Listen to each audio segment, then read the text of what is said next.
여러분 안녕하십니까. 이번 주 자주 뵙습니다. 일요일 금융시장 브리핑입니다. 지난주 일단 분위기 좋았습니다. 안타까운 건 한국 시장에서 개인들, 저도 마찬가지고요, 많이 갖고 있는 개별 종목들은 별 좋지 않았죠. 하지만 지수가 오르면 결국은 언젠가는 다 오르게 되어 있으니 일단 미국 시장에서 불러온 훈풍 분위기 좋았습니다. 금요일까지 좋은 분위기 이어졌는데요. 일단 무슨 일이 있었는지 다음 주 시장까지 토마스 류 선생님 말씀 들어보겠습니다. 토마스 류 선생님 안녕하세요. 네, 안녕하세요. 예, 이번 주 증시는 지난주 금요일에 나타났죠? 페드 피봇 가능성이 일주일간 이어졌다, 이렇게 말씀드려도 되겠습니다. 먼저 이번 주 금요일 증시 살펴봐야 되겠는데요. PCE 발표 후에 큰 폭의 상승이 있었습니다. 그런데 내용을 보면 헤드라인 PCE는 8월과 같았어요. 그런데 월간 상승률을 보면 8월에 0.6% 상승, 그런데 9월은 0.5%, 그러니까 마이너스 0.1% 정도 내려왔다는 점이 호재로 작용한 것 같아요. 네, 저는 금요일 하루 이제 증시가 이제 거의 급등이잖아요. 네.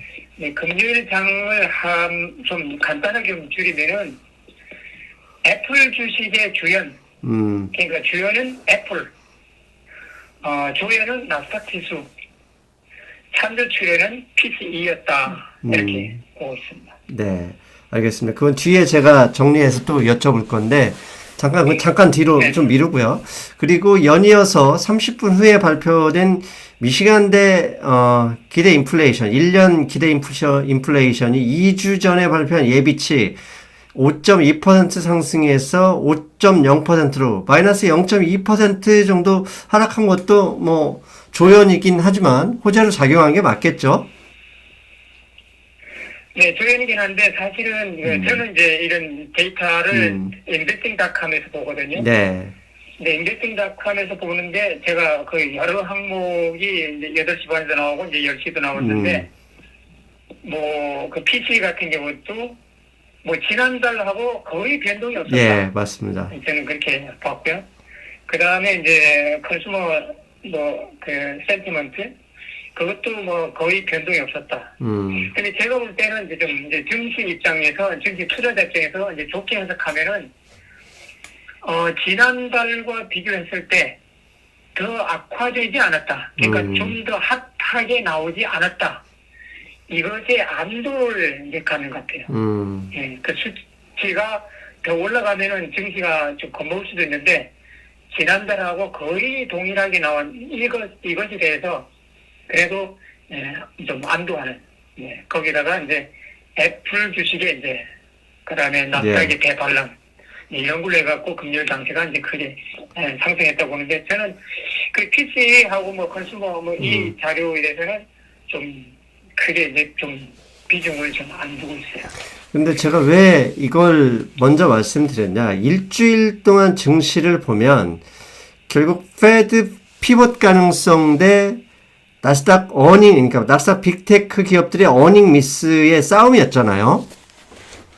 그런데 어닝 미스는 상당히 개별 종목들, 특히 아마존, 메타, 마이크로소프트 등등 기업들이 주가 하락, 그다음에 나스닥 NDX 100 지수의 주가 하락을 끌어왔음에도 불구하고 이 페드 피봇 가능성이 캐나다 중앙은행의 금리 예상보다 낮은 인상 등등 특히 또 부동산 관련 지표들, 이런 지표들의 낮게 나옴으로써 어떻게 보면 분위기를 금리 인상 속도 조절론이 이겼다, 이런 느낌이거든요. 근데 사실 페드 피봇이라는 그 말 자체는 증시 투자자들이 만들어낸 말이지. 페드 쪽에서 어느 누구도 그런 시그널을 준 게 없거든요. 이제 증시 투자자들이 희망론에 쌓여갖고 그냥 만들어낸 말이 페드 피봇인데 사실 페드 피봇의 그 희망을 갖게 했던 그 촉발나게 했던 계기가 닉 티메로스 월스트리트 저널 그 기자가 그 연준의 내부 사정을 그렇게 전달하면서 이제 희망론이 확 퍼진 거예요. 네. 그런데 금요일 장이 끝나고 닉 티메로스 기자가 그 금요일 날에 나왔던 PCE를 기반으로 해서 다시 분석 기사를 아주 세세하게 이제 그 기고문을 썼는데 거기에 의하면은 이제 닉 티메로스 기자는 이 페드가 지금 상당히 지금 곤란한 지금 처지에 있다. 증시 투자자들 입장에서는 피벗을 기다리고 있는데 오늘 PC로 볼 때 연준은 금리 인상 완화도 아니고 그냥 기존 스케줄대로 갈 것 같다. 라는 이제 그런 기사를 썼어요. 그래서 2주 전인가 3주 전에 닉 티메로스 기자가 페드의 긴축 완화적인 시그널을 보냈던 것에서 한 발 물러선 기사를 이제 썼어요. 그래서 제가 볼 때 닉 티메로스 기자가 연준 내부 소식 통이라고 이제 우리가 믿고 있기 때문에 이제 이게 월요일장에 상당히 네거티브하게 영향을 주지 않을까 그런 생각이 있습니다.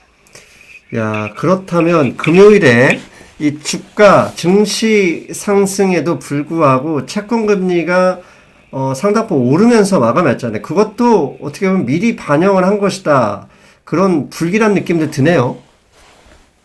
네, 그렇죠. 우리가 PC를 볼 때 네. 지난달과 동일하게 나왔기 때문에 지금 낮게 나올 걸로 예상하고 국채 금리가 이제 하락을 했었는데 PC가 지난달과 동일하게 나오자 이게 연준의 긴축 완화적인 그걸로 가지는 않을 것이라고 하는 이제 투심, 이제 그게 작용해서 국채 금리가 조금 상승했고 또 더구나 이제 폼씨는 이제 다음 주 수요일날 나오잖아요. 네. 이제 폼씨를 앞두고 연준에서 또 어떤 결정을 내릴지 모르기 때문에 거기에 이제 투자자들이 방어적인 입장에서 채권 금리 쪽 인상 쪽에다가 베팅했다.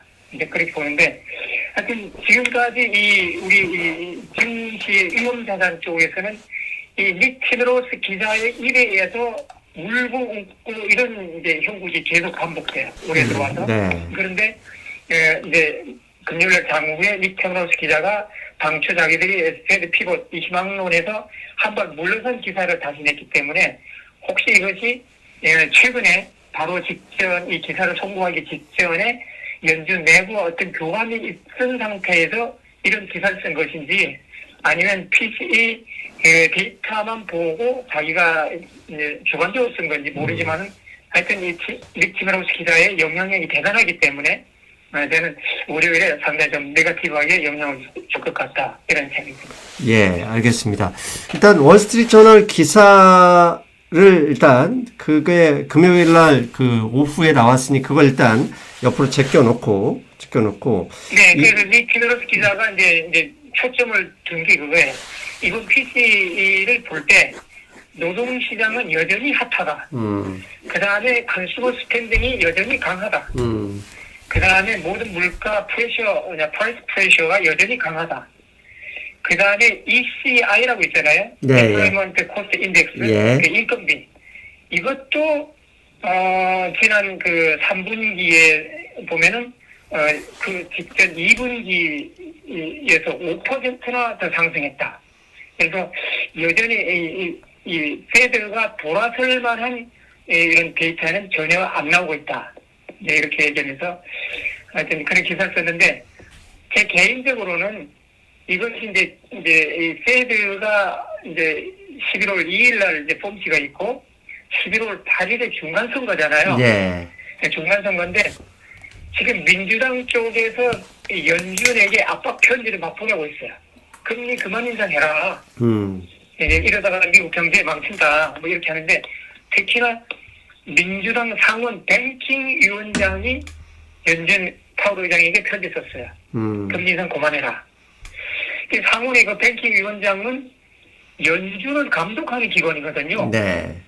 네, 미국은 이제 의회 정치가 뭐 백악관보다 위에 있기 때문에 이 백이 위원장의 이 편지는 연준과 파월 의장에게 상당히 이제 압박으로 작용할 것 같아요. 그래서 제가 볼 때는 이 중간 선거를 두고 이 바로 직전에 있는 폼스에서 과연 연준이 어떤 입장을 취할지, 파월 의장이 어떤 스탠스를 취할지 이게 상당히 지금 궁금한데요.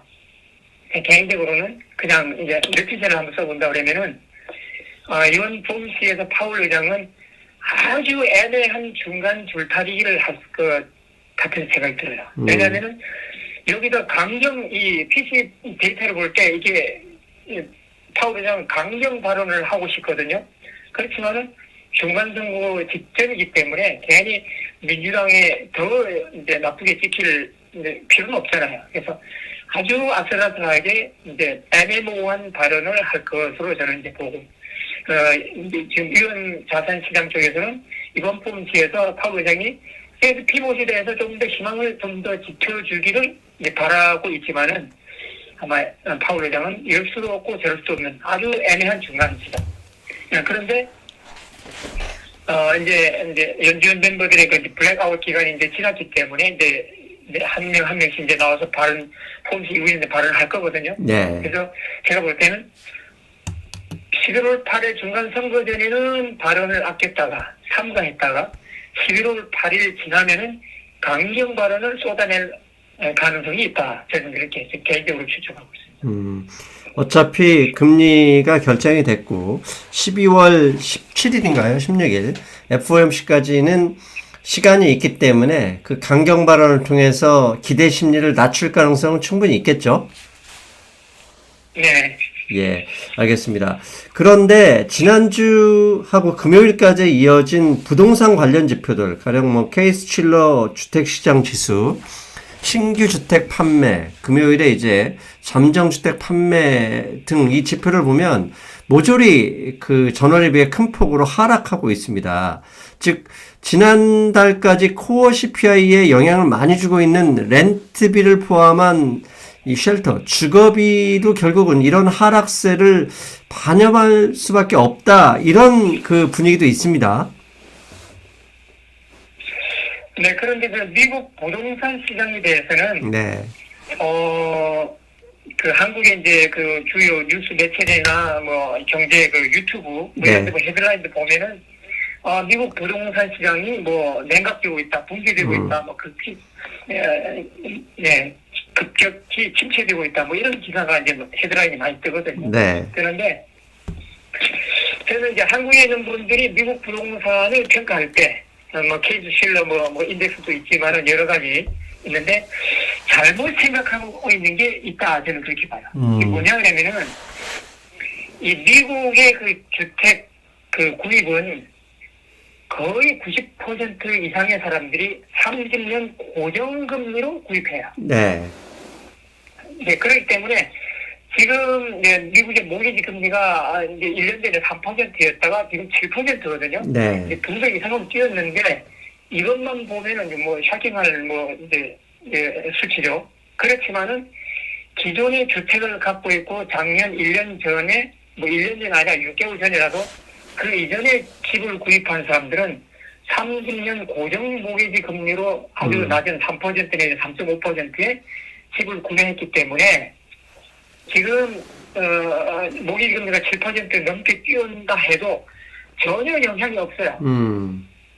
그죠? 매달 내는 모기지 그 월 페이먼트가 전혀 영향을 안 받고 있기 때문에 미국의 주택 시장은 그렇게 급격하게 침체할 가능성이 없다 저는 그렇게 봐요.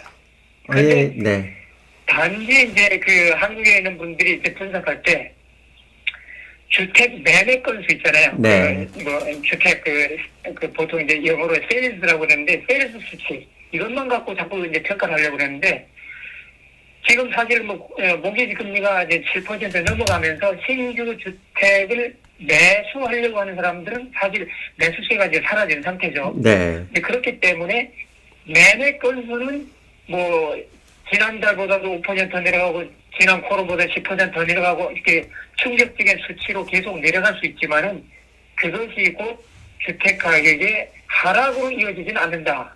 미국의 이제 모기지 그 구조상 이제 그렇기 때문에 너무 미국 부동산 그 데이터만 보고 미국의 경제 침체오겠네, 이게 이제 인플레이션 데이터가 내려가겠네, 이렇게 속단하면 안 된다. 이제 저는 그렇게 말씀드리고 싶어요.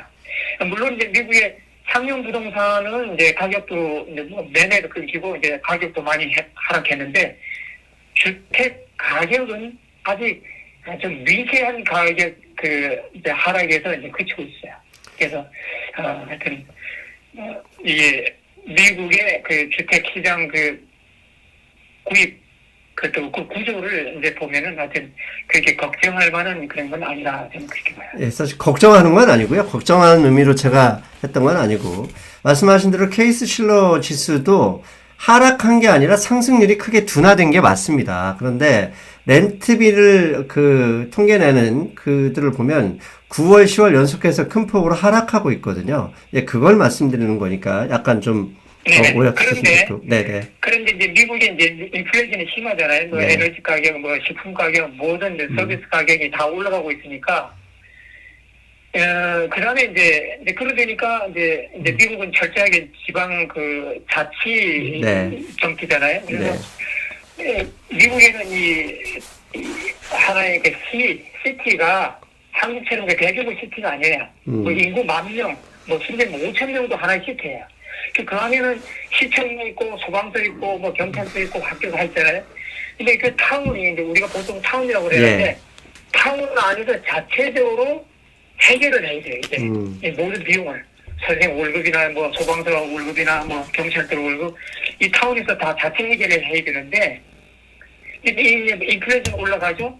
이러니까 이 타운 쪽에서 세금을 자꾸 올려요.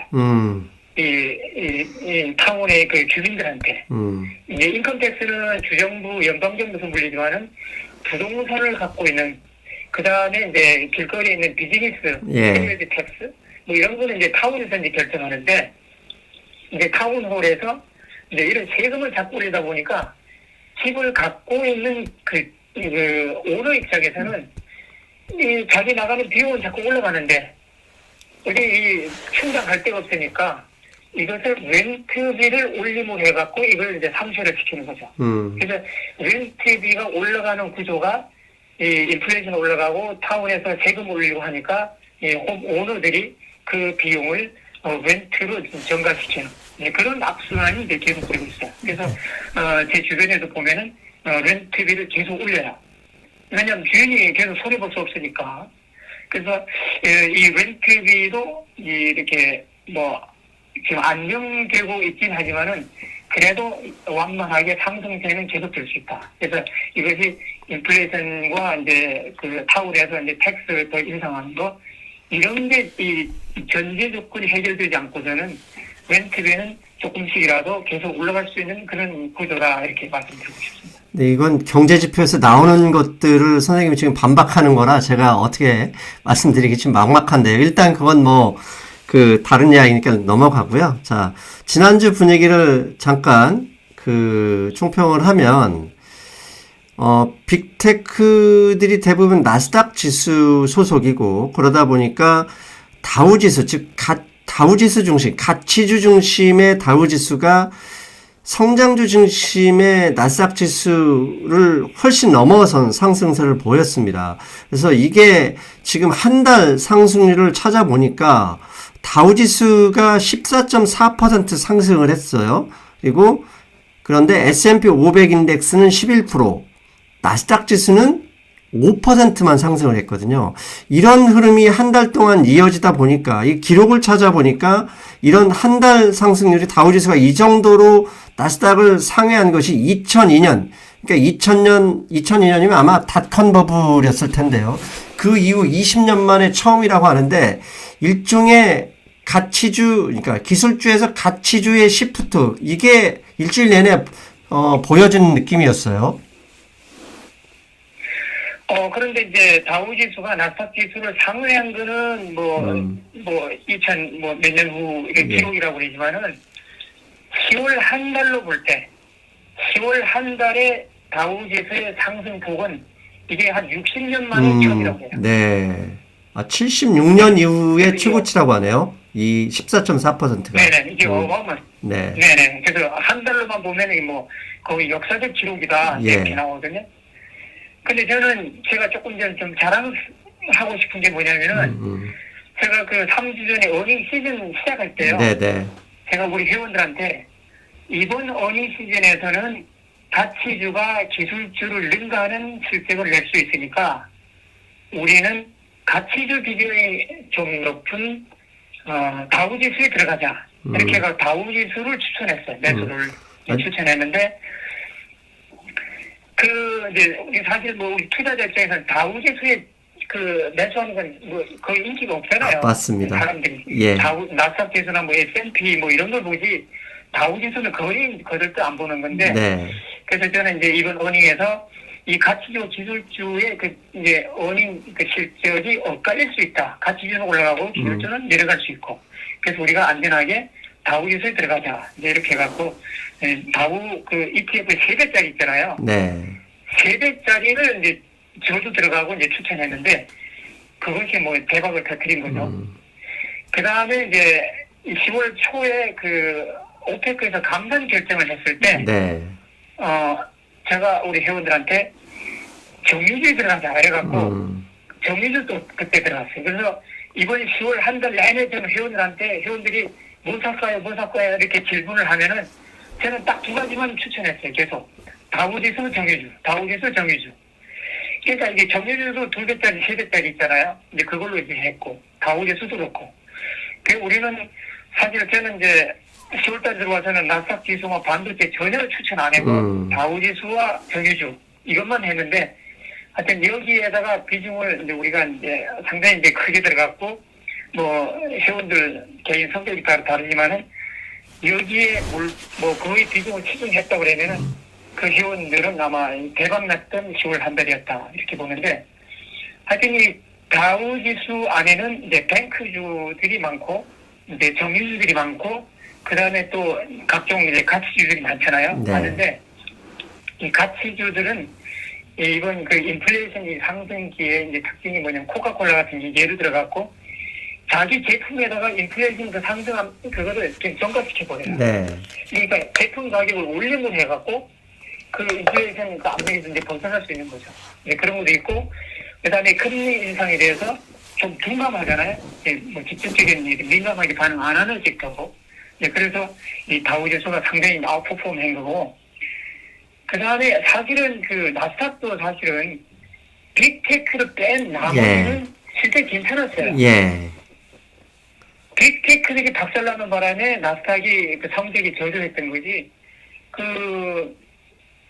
금년도 보면 그 나우라고 있잖아요. 서비스 나우. 예. 이제 그런 이제 주식도 있고, 이제 전에 발표했던 IBM도 있고, 이런 이제 굵직한 대형 기술주들, 그 다음에 이제 금요일에 나왔던 이제 인텔 예. 반도체는 뭐 실적도 뭐 좀 그렇지만은 하여튼 자기들이 이제 내부적으로 코스트 비용 절감 이것을 잘해갖고 우리가 다음번에도 우리가 잘할 것이라 하는 이제 좀 긍정적인 가이던스를 내놓고 그래서 빅테크의 제가 볼 때 이제 전성기가 지나가고 있는 게 아닌가 하는 게 많은 이제 좀 의미가 있어요. 그래서 빅테크를 제외한 나머지 나스닥은 괜찮았다. 근데 이제 다음 주 이제 반도체 어닝들이 많이 나오거든요. 네. 그래서 반도체 이제 어닝들이 어떻게 될지 모르지만은 하여튼 현재까지는 다우지수와 나스닥 지수는 서로 엇갈린 방향으로 지금 가고 있다. 이건 좀 분명해 봅니다. 그런데 금요일에 사실 목요일 장을 마치고 목요일 장을 마치고 아마존과 인텔 그다음에 애플이 실적을 발표했고 아마존은 뭐 그 할리데이니죠. 그러니까 성탄절 및 그 블랙 프라이데이 등등 이제 한 달 남았는데 한 달 정도 후에 있을 연휴 시즌의 매출 예상치를 하향 조정하면서 큰 폭의 하락을 했고 애플도 사실 이제 아이폰과 서비스 분야의 매출이 생각보다 높지 않아서 시간외에서 플러스 마이너스 왔다 갔다 했었거든요. 그런데 본장을 시작하다 하고 보니 애플이 7% 이상 상승을 했어요.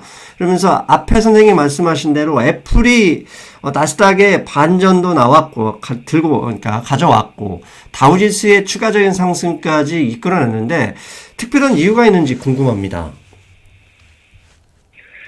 네, 목요일 장후에 이제 그 아마존 어닝 발표하고 17% 이제 폭락했어요.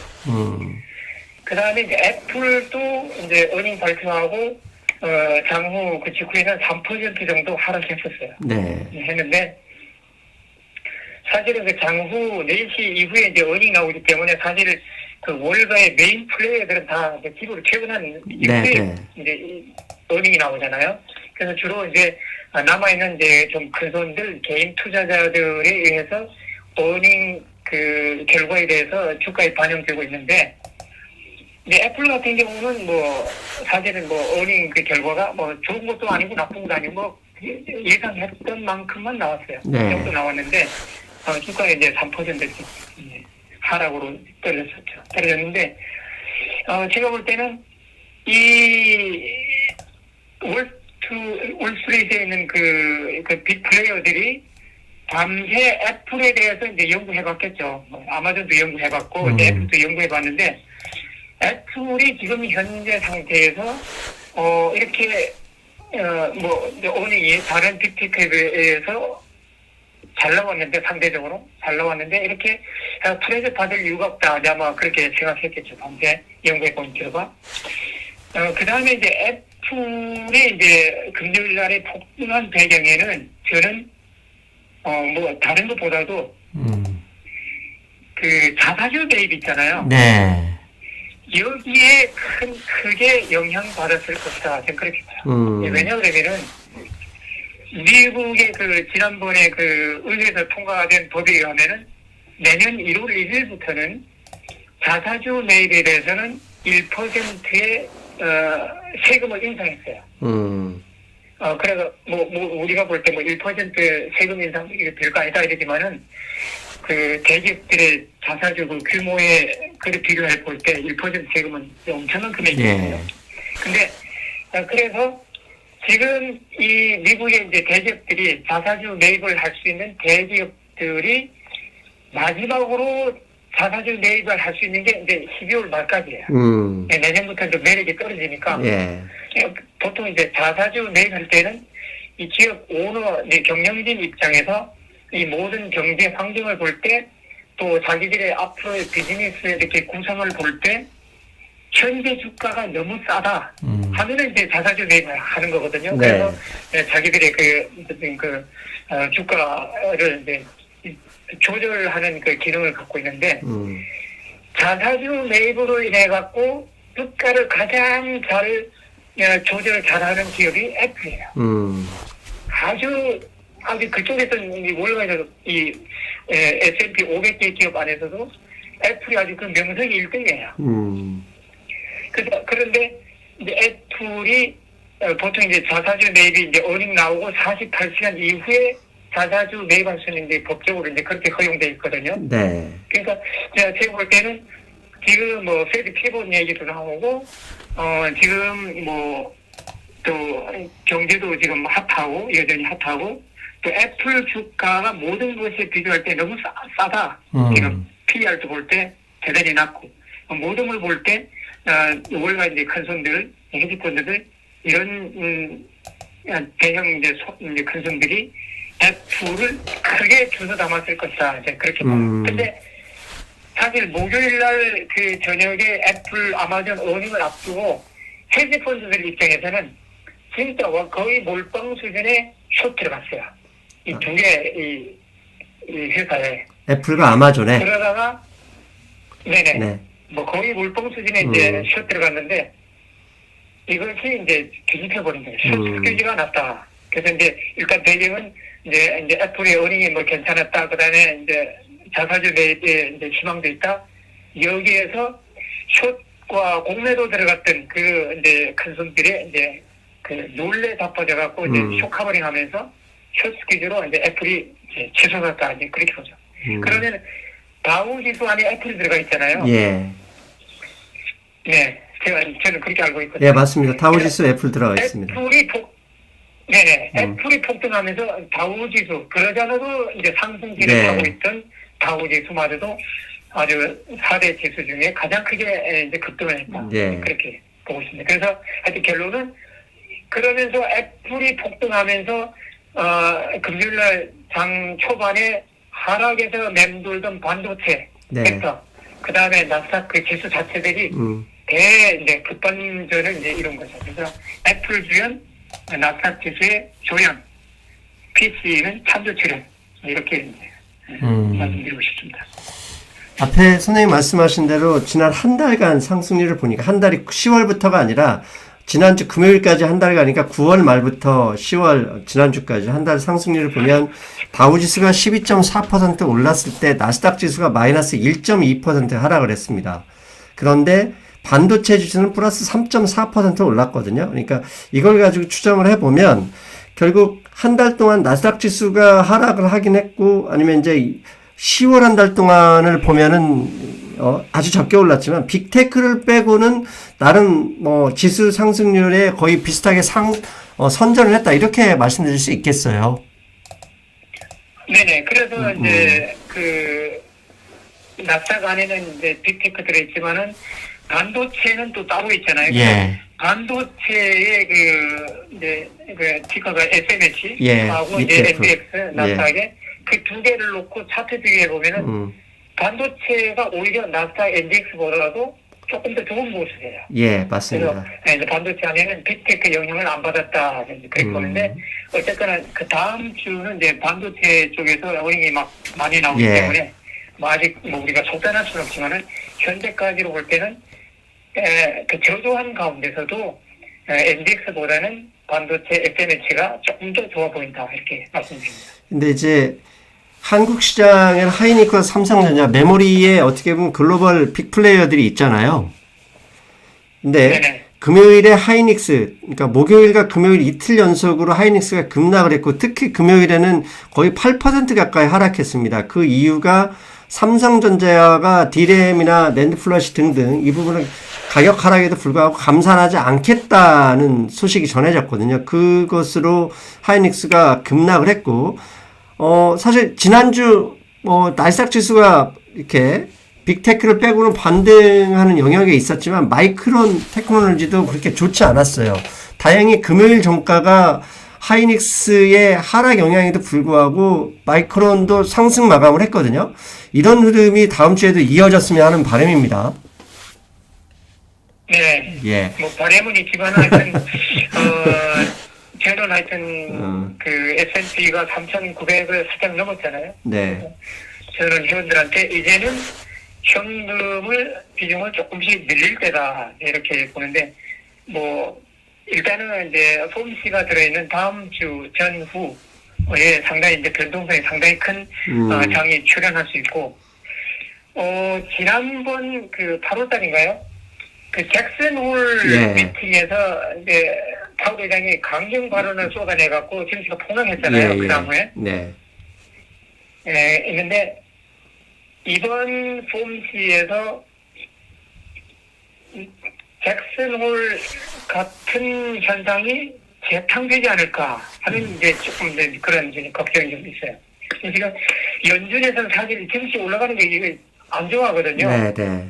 예, 미국의 자산 시장이 하락을 해줘야만 이게 수요 기대감이 꺾이는데 증시가 자꾸 올라가면은 뭐 자산 시장 이렇게 파괴가 안 되고 그래서 제가 볼 때는 이 연준 파월 의장이 잭슨 홀 모멘트 이것을 펴치고 싶지만은 중간 선거 아주 상당한 애매한 건데 니키 브라우스 기자의 그 조금 후퇴성 발언 이 기사 이것이 조금 더 걱정스럽고 하여튼 다음 주는 폼시 전후해갖고 상당히 변동성이 많을 것 같아요. 유형자산 투자자 입장에서는 세부 피봇을 이제 희망하고 있지만은 연준은 그거 아니야 하고 손을 내줘버리면은 증시는 상당폭 다시 또 후퇴할 수 있다.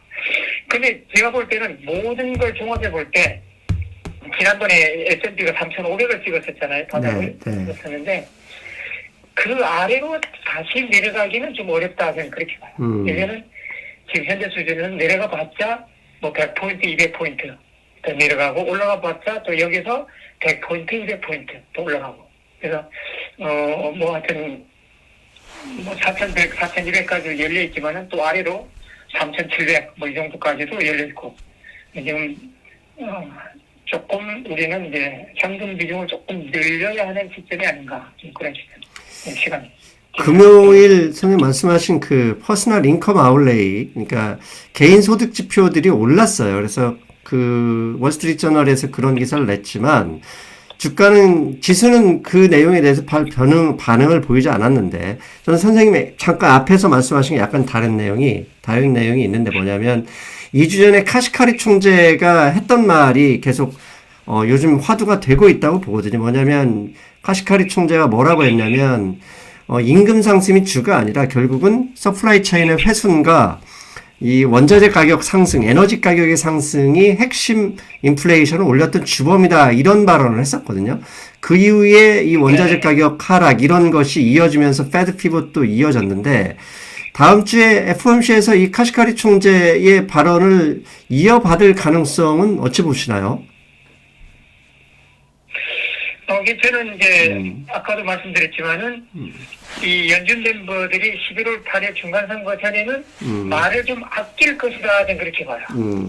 그러나 11월 8일 지나면은 자기가 진짜 소개하고 싶은 말을 할 것이다. 네. 그래서 PC 데이터로 볼 때 우리 위험자산 투자자들이 희망하는 페어티 피벗, 이것은 아직 시기상조이다, 저는 그렇게 보고 하여튼 우리가 이제 뭐 이번 11월에 75bp, 또 12월에는 50bp 정도 금리 인상을 보고 그 다음에는 좀 중단할 것이다, 그렇게 보잖아요. 네, 근데 제가 볼 때는 뭐 25bp라도 금리 인상은 계속된다, 이런 발언이 나올 것 같다. 이번 특히 그 수요일날 폼시에서 파월 의장이 아마 그렇게 답하지 않을까, 그렇게 봐요. 그래서 네.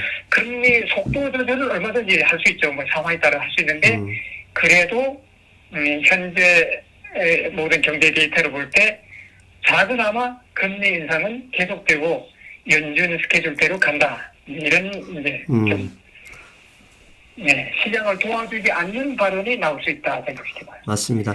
페드 입장에서는 앞에서 말씀하신 것처럼 지수가 좀 떨어지고 공포 분위기가 있어야 소비 지출 줄이는데 도움이 되잖아요. 네네. 근데 이제 민주당 요즘에 이제 생시하는 조금 특이한 점이 또 뭐냐면은 이제 컨슈머 스pen딩이 여전히 이제 강하잖아요. 네. 이런 것에 또 근거하고 연준의 금리 인상도 이제 거의 약으로 말하면 이제 거의 8이닝, 9이닝 정도 같다, 이제 이렇게 보잖아요. 이제 그런 게 있음으로 해갖고 이 작은 주식들의 모임이 러셀 2000 지수 있잖아요. 예, 그게 강세입니다. 예. 이 주식이 나스닥 지수보다 훨씬 더 강하게 올라가요. 예, 맞습니다. 네, 그래서 뭐 컨슈머 디스크레셔너리 같은 섹터 같은 그런 소비 위주로 하는 그런 뭐 월마트, 뭐 이런 코스코 이런 주식들이 강하게 올라가고 있고, 그 다음에 또 한동안 잊혀졌던 민 주식들이 있잖아요. 예. 이 민 주식들이 또 올라가려고 꿈틀꿈틀 하는 거죠. 그래서 거기 이제 민 주식의 가장 대표적인 게 비트코인이잖아요. 네. 가상 화폐 쪽. 네. 이쪽이 상당히 지금 크게 지금 움직이고 있어요. 그래서 이 페드 피벗을 이제 우리가 이제 좀 속에 관찰하려고 그러면은 가상화폐 쪽을 먼저 보는 게 저는 좋다고 예, 충분히 가장 먼저 민감하게 반응할 수 있으니까. 예, 충분히 납득력 있습니다. 네, 비트코인 18,000 갔다가 지금 2만 넘어갔잖아요. 예. 근데 거기서 비트코인 가상화폐들이 뭐 10%, 20% 막 뻥뻥 막 뛰고, 또 관련되는 주식들도 막 뻥뻥 뛰고, 하여튼 좀 심상찮아요. 그래서 이 상당히 지금 대반전인데, 이 다우지수, 그 다음에 이제 스몰캡들, 이게 선전하고 나스닥 지수들은 조금 선전하고 있고, 이제 그런 정도입니다. 지금 말씀 좀 확인을 해보니까 10월 한 달 동안 10월 1일부터 금요일까지 다우지수가 14.41% 상승을 했고 2등이 러셀 2000이 11% 상승을 했네요. S&P 500 인덱스가 같은 기간 동안 8.8%, 나스닥이 5%, 즉 말씀하신 대로 러셀 2000 일종의 소형 성장주들이 잔뜩 모아놓은 성장주 위주, 뭐 스몰캡들이죠. 성장주 포함해서 이런 종목들이 어떻게 보면 금리에 가장 민감할 수 있잖아요. 그렇죠. 네. 일단 그 부분도 참조하셔야 되겠고, 자, 그리고 이제 증시 주변 요건 하나를 점검해 보니까 CNN Fear and Greed Index, 그러니까 공포 탐욕 지수 있지 않습니까?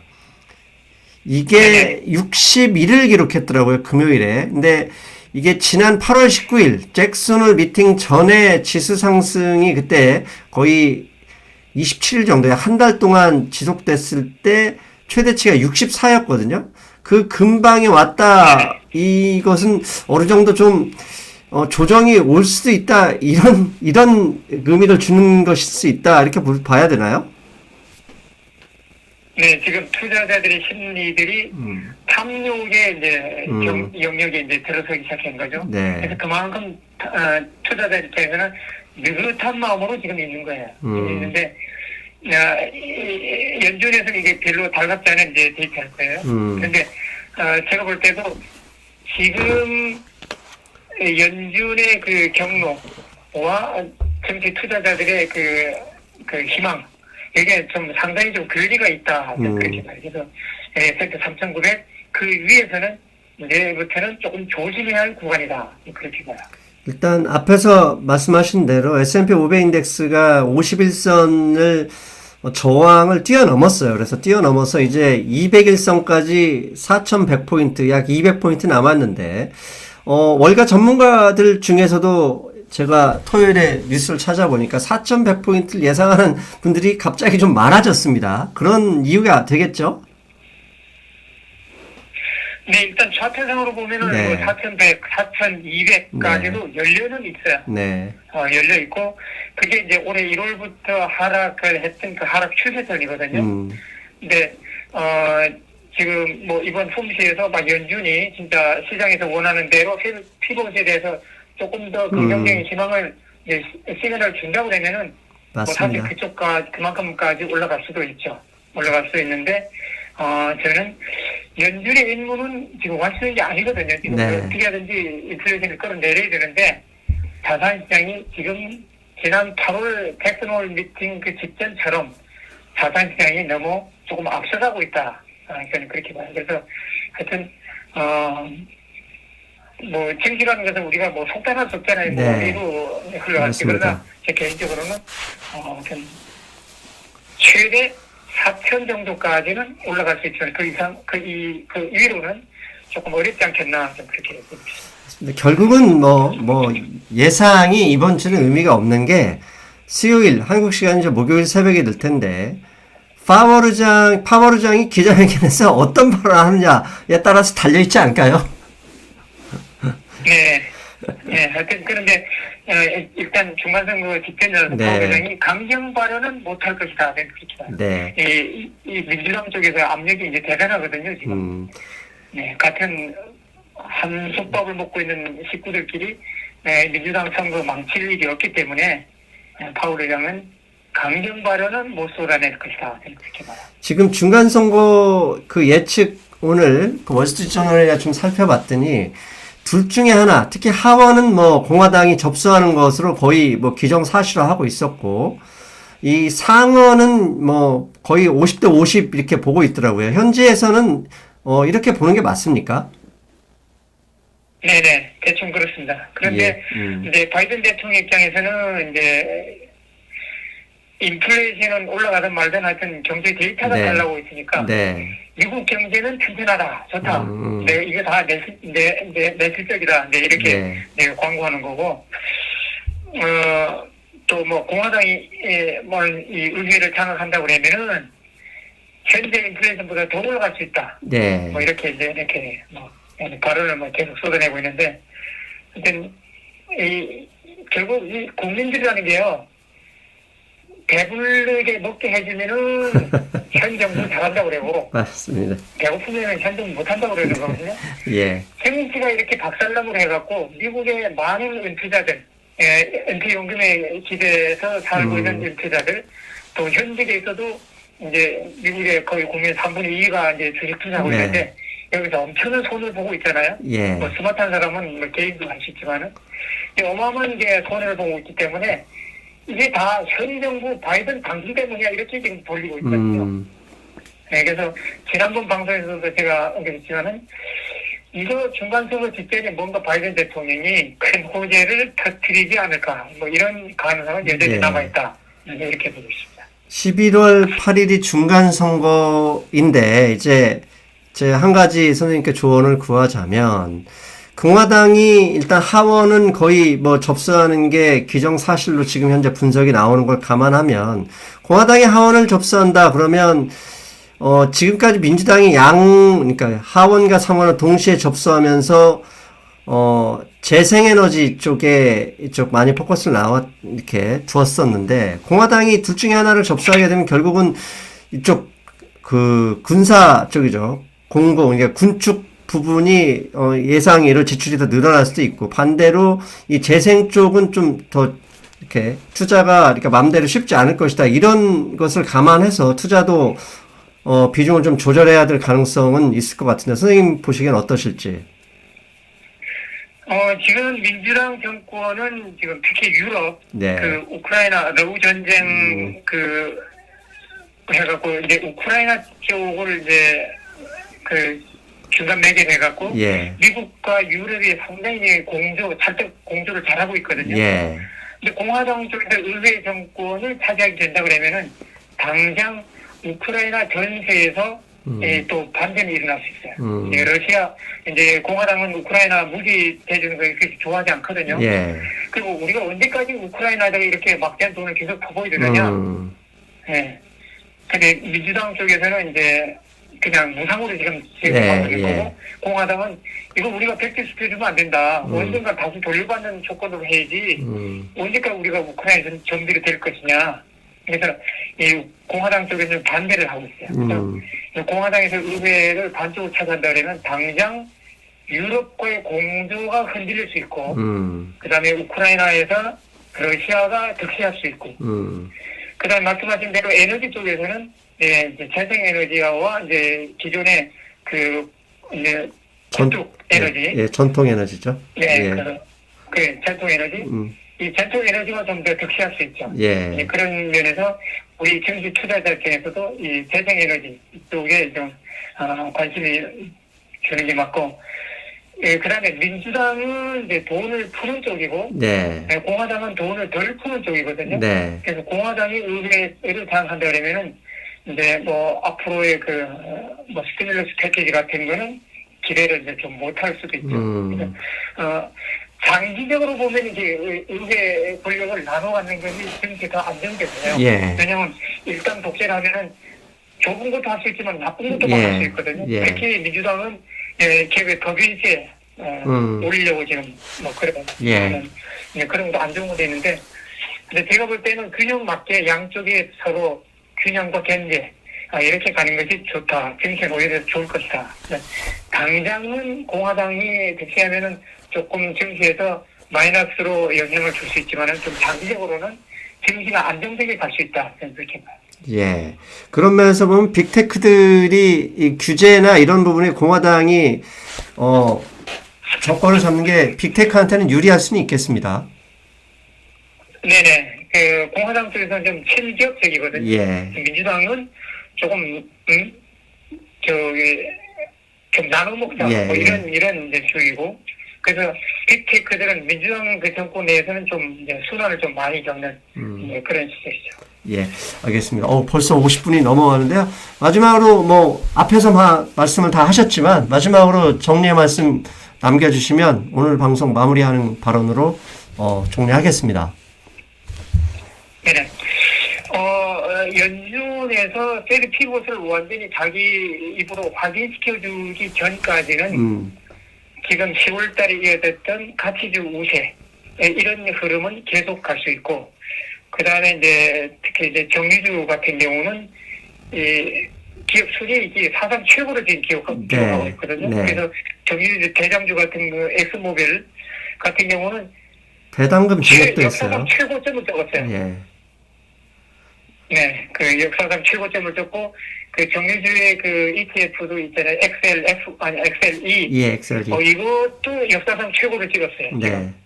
그래서, 이런 추세는 더 이어질 수 있다. 그렇게 봐요. 그래서, 또 이런 대기업들, 가치주들의 이제 연말 자사주 매입, 이쪽에서 또 왕성할 거고, 그래서 제가 볼 때는 아직도 가치주가 나스닥 그 기술주보다는 조금 더 유리하다 이렇게 보고 그러나 이제 S&P 3,900과 4,000 사이 이 정도에서는 우리가 좀 조심해야 된다.